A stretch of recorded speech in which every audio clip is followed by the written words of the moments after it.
Hi everyone, welcome to innovative housewife log. I hope అందరూ బాగున్నారని అనుకుంటూ ఈ వీడియో వచ్చేసి మనకి కిచెన్లో యూజ్ అయ్యే టిప్స్తో పాటు పాతగా అయిపోయిన ఇంకా చినిగిపోయిన వాటిని మళ్ళీ మనం ఎలా రీయూజ్ చేసుకోవచ్చు అన్న ఐడియాస్ని షేర్ చేశాను. సో లేట్ చేయకుండా అవేంటో చూసేద్దాం. ఫస్ట్ టిప్ వచ్చేసి మార్నింగ్ టిఫిన్ సెక్షన్లో చపాతీ పిండిని కలుపుతాం కదా. ఇలా పిండిని కలిపిన తర్వాత కొంచెం సేపు నానబెట్టడానికి ఈ పిండి ముద్ద పైన కాటన్ క్లాత్ కానీ లేకపోతే ఏదైనా ప్లేట్ కానీ బోర్లేస్తాం కదా. అలా బోర్లించకుండా ఏదైనా పాలిథిన్ కవర్ ఉంటుంది కదా, దానిని తీసుకుని శుభ్రంగా క్లీన్ చేసుకొని కట్ చేసుకొని దీనిపైన మనం ఇలా పెట్టేసామంటే ఆ క్లాత్తో పెట్టకుండా అవసరం లేకుండా కవర్తో మనం పెట్టేసామనుకోండి ఎండిపోకుండా ఉంటుందన్నమాట. కొంచెం వాటర్ అన్నది తగిలించేసి ఇలా కవర్ పెట్టామనుకోండి, మనం ఆ క్లాత్ పెట్టినా సరే ఒకసారి ఎండిపోతూ ఉంటుంది కొంచెం ఎక్కువ టైం తీసుకోవడం వల్ల. ఇలా కవర్ పెట్టేసి మనం పక్కన పెట్టామనుకో ఎంతసేపు అయినా సరే ఎండిపోకుండా ఉంటుంది, అలానే బాగా నాని ఉంటుందన్నమాట. ఇప్పుడు నేను ఒక 15 నిమిషాల తర్వాత చూడండి పిండి ఎంత మెత్తగా అయిపోయిందో. అంటే ఇలా మనం పాలిథీన్ కవర్తో కూడా కవర్ చేసుకోవచ్చు. ఇలా చేయటం వల్ల మళ్ళీ వాటన్నిటిని కడగాల్సిన అవసరం లేకుండా కవరే కాబట్టి పక్కన పడేస్తే అయిపోతుంది. ఇంకా తర్వాత టిప్ వచ్చేసి చపాతీని ఇలా రౌండ్గా చేసేసుకొని డైరెక్ట్గా పెనం మీద వేసేసి కాల్చేస్తాం కదా, అంటే ప్లెయిన్గా కాల్చేస్తాం. అలా ప్లెయిన్గా కాల్చే కన్నా ఈ చపాతీ పైన నేను ఇక్కడ షుగర్ వేస్తున్నాను. షుగర్తో పాటు కొద్దిగా ఘీ అన్నది వేసుకోవాలి. ఇప్పుడు ఈ రెండింటిని కూడా కొంచెం అన్ని వైపులా కూడా తగిలేటట్టుగా ఇలా చేత్తో అనుకున్నామని చక్కగా అంటుకుంటుంది అనమాట అన్ని వైపులా. ఆ తర్వాత మనం వేసినది బయటకు రాకుండా ఉండటం కోసం చపాతీని కంప్లీట్గా ఇలా ఫోల్డ్ చేసుకోవాలి. 4 వైపులా కూడా చక్కగా ఫోల్డ్ చేసుకున్నాం అనుకోండి, లోపల ఉన్నది ఏదైనా సరే బయటికి రాకుండా ఉంటుంది. ఇప్పుడు మళ్ళీ దీన్ని ఒకసారి మనము చపాతీలాగా రుద్దేసుకున్నాం అనుకోండి, ఈ మనం వేసిన షుగర్ అంతా కూడా ఘీ అంతా కూడా చక్కగా చపాతీ అన్ని వైపులా కూడా వెళ్ళిపోయి ఉంటుందన్నమాట. ఇప్పుడు దీన్ని మనం చపాతీ పెనం పైన వేసేసి కాల్చామనుకోండి కొంచెం డిఫరెంట్ టేస్ట్ అయితే ఉంటుంది. అంటే ప్లెయిన్గా చేసే కన్నా ఇలా షుగరు ఘీ వేసి చేసుకుంటే చాలా టేస్టీగా అయితే ఉంటుంది. చిన్నపిల్లలు అయితే ఇలాంటి వాటిని తినడానికి చాలా ఇష్టపడతారు. చపాతీ తినను అని అనుకునే వాళ్ళు ఇలా చపాతీ చేసామనుకోండి చాలా ఇష్టంగా తింటారన్నమాట. చాలా టేస్టీగా అయితే ఉంటుంది, ఒక్కసారి ట్రై చేయండి. ఇంకా తర్వాత టిప్ వచ్చేసి మనం షాపింగ్ చేసిన ప్రతిసారి ఇలాంటి బ్యాగులు ఒక 4-5 వస్తూనే ఉంటాయి కదా, వీటిని మనం ఆర్గనైజ్ చేసుకోవడానికి ఎక్కువ ప్లేస్ అయితే పడుతుంది. ఈ ట్రిప్ ఒకసారి ట్రై చేయండి. అంటే ఫోల్డింగ్ చేసే ఐడియా అనమాట. ఈ షాపింగ్ బ్యాగ్ని ఇది ఉంది కదా, దీనిని 3 మడతలు వచ్చేటట్లుగా చూసుకొని ఇలాగా మడత పెట్టేసామనుకోండి, ఈ విడత అనేది తగ్గిపోతుంది, పొడవు అది వెడల్పు అన్నది. ఇప్పుడు పైనుంచి నేను ఇలా కొంచెం కొంచెంగా సమోసాకి మనం ఎలా అయితే మడత పెట్టుకుంటామో అలా మడత పెట్టుకొని, ఇంకా ఇప్పుడు హ్యాండిల్స్ ఉన్నాయి కదా, దాన్ని ఒకసారి ఇలాగ బ్యాండ్ లాగా వేసామనుకుని టైట్గా ఉంటుంది. ఒకవేళ ఈ హ్యాండిల్స్ కొంచెం పొడవు ఎక్కువగా ఉందనుకుని ఒకసారి రబ్బర్ బ్యాండ్ తిప్పినట్లు తిప్పేస్తే చూడండి చక్కగా ఒక పర్స్ లాగా అయిపోతుంది. ఇట్లా మనం రెడీ చేసుకుంటే తక్కువ ప్లేస్లోనే ఎక్కువ షాపింగ్ బ్యాగ్స్ అనేది మనం స్టోర్ చేసుకోవచ్చు. తర్వాత టిప్ వచ్చేసి ఇలాచీని గ్రైండ్ చేసే ఐడియా అనమాట. ఇక్కడైతే నాకు 100 గ్రామ్స్ వరకు తీసుకున్నాను. ఈ ఇలాచీ మొత్తాన్ని గ్రైండ్ చేసుకుంటే వేస్ట్ అయిపోతుంది. సో నాకు మొత్తం అవసరం లేదు, కొద్దిగా అన్నంత వరకు మాత్రమే మనం గ్రైండ్ చేసుకోవాలి. అంటే ఈ కొద్దిగా మనం మిక్సీలో వేసామనుకుని తొందరగా గ్రైండ్ అవ్వకుండా ఉంటుంది కదా, అందుకోసం ఈ ఇలాచీని ఒక చిన్న గిన్నెలో వేసేసుకుని ఫ్రిడ్జ్లో పెట్టుకోవాలి. ఫ్రిడ్జ్లో ఒక 1 అవర్ పెట్టిన తర్వాత మనం ఇది నేను ఇప్పుడు బయటికి తీస్తున్నాను చూడండి, చాలా చల్లగా అయిపోతే ఉంది. ఇప్పుడు వీటిని మనం గ్రైండ్ చేసుకున్నాం అనుకోండి, అంటే మరీ అంత మెత్తగా కాకుండా ఇలాగ కొంచెం కచ్చపచ్చగా గ్రైండ్ అయితే డెఫినెట్గా అవుతుంది. అంటే మనం ఒకేసారి వెంటనే తిప్పేసేసి అలా పెట్టకూడదు. ఒక్కసారి ఆఫ్ చేసి ఆన్ చేస్తూ ఇలా మనం గ్రైండ్ చేసామంటే ఆ గట్టిగా అయిపోయి తొందరగా మనకి ఇలా పొడి పొడిగా అవ్వడానికి, అదే పౌడర్ లాగా అవ్వడానికి వీలుగా ఉంటుంది. తర్వాత టిప్ కోసం ఒక ప్లేట్లో సాల్ట్తో పాటు 1 స్పూన్ అంత వరకు బేకింగ్ సోడాని తీసుకోవాలి. బేకింగ్ సోడా మాత్రమే తీసుకోవాలి. ఇప్పుడు రెండింటిని కూడా బాగా మిక్స్ చేసుకోవాలి. ఎందుకు మిక్స్ చేసుకోవాలి అంటే మనం మార్కెట్ నుంచి తెచ్చుకున్న వెంటనే బంగాళదుంపని స్టాండ్లో పెట్టే కన్నా వాటిని ఈ సాల్ట్ ఇంకా బేకింగ్ సోడాలో కలిపిన దీంట్లో కొంచెం సేపు ఉంచేసి దానిని బంగాళదుంపకు అంటేటట్లుగా మనం కొంచెం సేపు ఉంచామనుకోండి, ఇలా చేయటం వల్ల ఆ బంగాళదుంపకు వచ్చే మొక్కలు అనేది తొందరగా రాకుండా ఉంటుందన్నమాట. బేకింగ్ సోడా వల్ల. చూడండి ఇక్కడ నేను తెచ్చుకున్న వాటన్నిటికి కూడా మొక్కలు వచ్చేస్తాయి. వీటిని ఇలానే పెట్టేసామనుకోండి ఇంకా తొందరగా మొక్కలు అయితే వచ్చేస్తాయి అనమాట.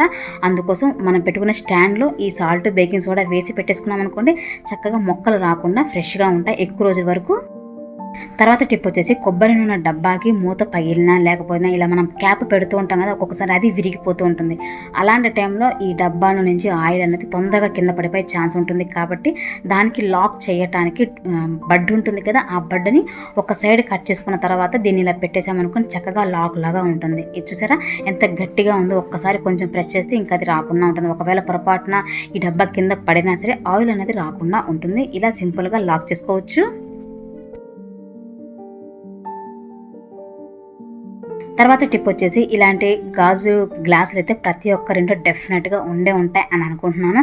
ఇప్పుడు వీటిని అయితే మనం వాడట్లేదు కదా, ఇవైతే ఓల్డ్ ఫ్యాషన్ అయిపోయినాయి. ఇప్పుడు ట్రెండీగా డిఫరెంట్ షేప్స్లో వస్తున్నాయి, వాటినే వాడుతున్నాం. ఇంకా వీటిని అయితే అలా షోకేస్లోనే ఉంచేస్తున్నాం. సో వీటిని రీయూస్ చేసే ఐడియా అనమాట. దానికోసం చాలా సింపుల్ అనమాట, ఏం లేదు. నేను ఇక్కడ సాక్స్లు తీసుకున్నాను. సాక్స్లు అంటే పిల్లలు వేసుకునే సాక్స్లు ఉంటాయి కదా, ఒక్కొక్కసారి ఒకటి పోతే ఇంకొకటి అలానే ఉంచేస్తాం కదా, అలాంటి వాటిని పడవేయకుండా ఇలాగ సింగిల్గా ఉన్నా సరే మనకు కావాల్సిన సింగిల్ పీసేనా అనమాట. సింగిల్గా ఉన్న వాటిని సింపుల్గా గ్లాస్ని బోర్లించేసి ఈ సాక్స్ని వేసేసి ఇంకా ఎక్స్ట్రా ఉన్న దాన్ని లోపలికి ఇలా నెట్టేసామనుకుని చక్కగా మనకి ఒక ఆర్గనైజర్ రెడీ అయిపోతుంది. ఇక్కడ నా దగ్గర 3 మాత్రమే ఉన్నాయి కాబట్టి నేను 3 ఆర్గనైజర్ లాగా రెడీ చేసుకున్నాను ఈ గ్లాసుని. ఇప్పుడు దీన్ని మనం 3 రకాలుగా యూస్ చేసుకోవచ్చు. అంటే మన అవసరానికి తగినట్లుగా మనకు నచ్చినట్లుగా మనం ఆర్గనైజ్ చేసుకోవచ్చు. నేనైతే ఇలా నాకు నచ్చినట్లుగా, అంటే నాకు అవసరానికి తగినట్లుగా ఒక దాంట్లో కిచెన్లో కావాల్సిన స్పూన్లు, ఇంకా టేబుల్ పైన పెట్టుకోవడానికి పెన్సిల్స్, పెన్నులు, ఇంకా అలానే డ్రెస్సింగ్ టేబుల్ దగ్గర పెట్టుకోవడానికి దువ్వెనలు పెట్టుకునే స్టాండ్ లాగా. చూసారు కదా, చాలా బుజ్జిగా క్యూట్గా ఉంది. ఒకవేళ ఇది చూసారు కదా, ఇక నేను కింద పడేసాను. ఇలా మనం పడవేసినా సరే ఆ గాజు గ్లాస్కి దెబ్బ అనేది తగలదు, ఎందుకంటే సాక్స్తో ఉంటుంది కాబట్టి. సో తప్పకుండా ట్రై చేయండి. మీ ఇంట్లో కూడా డెఫినెట్గా ఇలాంటి గాజు సీసాలు తప్పకుండా ఉంటూనే ఉంటాయి కాబట్టి ఇలా కొత్తగా రీయూజ్ చేసి చూడండి, చాలా యూస్ఫుల్గా ఉంటుంది. తర్వాత టిప్ వచ్చేసి ఇది కొవ్వొత్తిని మనం వెలిగించేత పూర్తిగా అయిపోతుంది కదా, ఇంకా చివరిలో మిగిలిన ఈ కొంచెం దాన్ని కూడా మనం రిడ్యూస్ చేసుకోవచ్చు. దీనిని ఏదైనా దీపపు కుందులో పెట్టుకోవాలి, ఎందుకంటే పట్టుకోవడానికి వీలుగా ఉంటుంది. డైరెక్ట్గా ఇలా అయినా సరే పెట్టుకోవచ్చు. ఇలా దీపపు కుందులో పెట్టామనుకోండి చక్కగా పట్టుకోవడానికి కూడా బాగుంటుంది. ఇంకా దీన్ని మనం సాంబ్రాణి కడ్డీలు వెలిగించే స్టాండ్ లాగా యూజ్ చేసుకోవచ్చు. మనం దేవుడి దగ్గర అయితే సాంబ్రాణి కడ్డీలు పెరిగే స్టాండ్ అయితే తప్పకుండా ఉంటుంది. ఇంకా బయట ఎక్కడైనా పెట్టాలి అంటే ఉండదు కదా, అందుకోసం ఇలాంటి కొవ్వొత్తిని మనం ఇలా సాంబ్రాణి కడ్డీలు పెట్టుకునే స్టాండ్ లాగా రీయూజ్ చేసుకోవచ్చు. ఇలా చూసారు కదా, మనకి ఎక్కడ పెట్టాలన్నా సరే ఈజీగా పెట్టేసుకోవచ్చు దీపపు కుందులో పెట్టడం వలన.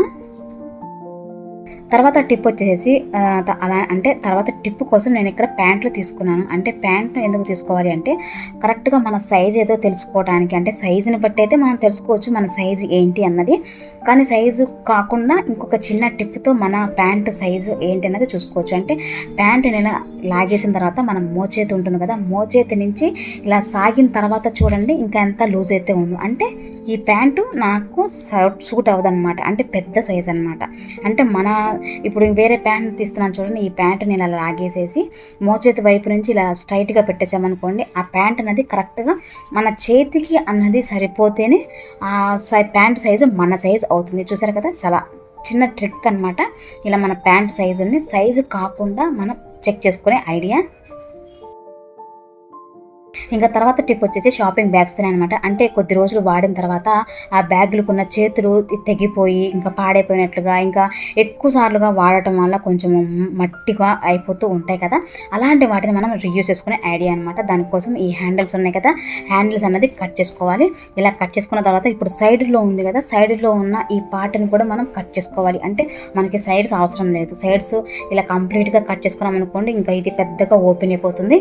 ఇప్పుడు ఓపెన్ అయిన దాన్ని మనం ఎలా రీయూజ్ చేసుకోవచ్చు అంటే ఇక్కడ ఇది చెప్పల్ స్టాండ్ అనమాట. చెప్పల్ స్టాండ్లో చూడండి ఇక్కడ నేను న్యూస్ పేపర్లు వేశాను. ఇంకా న్యూస్ పేపర్లు కొద్ది రోజుల వరకు బాగానే ఉంటాయి, ఆ తర్వాత ఇలా నల్లగా అయిపోతాయి, ఇంకా డస్ట్ పడతాయి. ఇది న్యూస్ పేపరే కాబట్టి మనము ఒక్కోసారి చెప్పల్స్ తీస్తున్నా పెడుతున్నా సరే అవి మడత పడిపోయి లోపలికి వెళ్ళిపోవడం, బయటికి రావడం ఇలా జరుగుతూ ఉంటాయి కదా, అలాంటివి అవ్వకుండా ఉండటం కోసం ఈ షాపింగ్ బ్యాగ్స్ని మనం ఇలా కట్ చేసుకున్నాం అనుకోండి ఓపెన్ అయిపోతుంది అనమాట. ఇప్పుడు దీన్ని మన ఈ చెప్పల్ స్టాండ్ సైజుగా సరిపోయేట్లుగా చూసుకొని కట్ చేసుకోవాలి. కట్ చేసుకున్న తర్వాత శుభ్రంగా ఒకసారి ఈ స్టాండ్ అన్నిటిని కూడా నేను తుడిచేసుకున్నాను. తుడిచిన తర్వాత వేసాను చూడండి. అంటే ఈ సైజుకి సరిపోయేట్లుగా చక్కగా వీటిని వేసామనుకోండి ఇవి కొంచెం మందంగా ఉంటాయి కాబట్టి మనం లాగినా సరే రాకుండా ఉంటాయి. ఇంకా ఒకవేళ డస్ట్ ఏదైనా పెట్టినా సరే మనం క్లీన్ చేసుకున్నాం అనుకోండి న్యూస్ పేపర్ లాగా అయిపోకుండా క్లీన్ చేసుకొని పెట్టుకుంటే చాలా నీట్గా అయితే ఉంటుంది. ఇలా వీటిని ఇలా చెప్పల్ స్టాండ్లో నేను కాకుండా ఇంకా షెల్ఫ్లో మనం వేసుకోవచ్చు, బట్టల కింద, ఇంకా షెల్ఫ్లో కిచెన్లో కూడా మనం వేసుకోవచ్చు అనమాట. ఇలా ఎక్కడైనా సరే వీటిని మనం వాడటం వల్ల ఇవి కొంచెం మందంగా ఉంటాయి కాబట్టి తొందరగా పాడైపోకుండా ఉంటుంది. న్యూస్ పేపర్ అయితే త్వరగా పాడైపోతాయి కాబట్టి అంటే చేతులు తెగిపోయిన షాపింగ్ బ్యాగ్స్ని మనం ఈ విధంగా రీయూజ్ చేసుకోవచ్చు అనమాట. డెఫినెట్గా ట్రై చేయండి. మీకు నచ్చినట్లుగా మనకి కావాల్సిన విధంగా కట్ చేసుకొని రీయూజ్ చేసుకోవచ్చు. సో చూసారు కదా, ఈ వీడియోలో నేను షేర్ చేసిన టిప్స్ ప్రతి ఒక్కటి మన డైలీ లైఫ్లో యూజ్ అవుతూనే ఉంటాయి. తప్పకుండా ట్రై చేయండి. ఈ వీడియోలో మీకు ఏదైనా టిప్ నచ్చినట్లయితే చిన్న లైక్ అయితే చేయండి. మీరు చేసే చిన్న లైక్ నాకు పెద్ద హెల్ప్ అయితే అవుతుంది.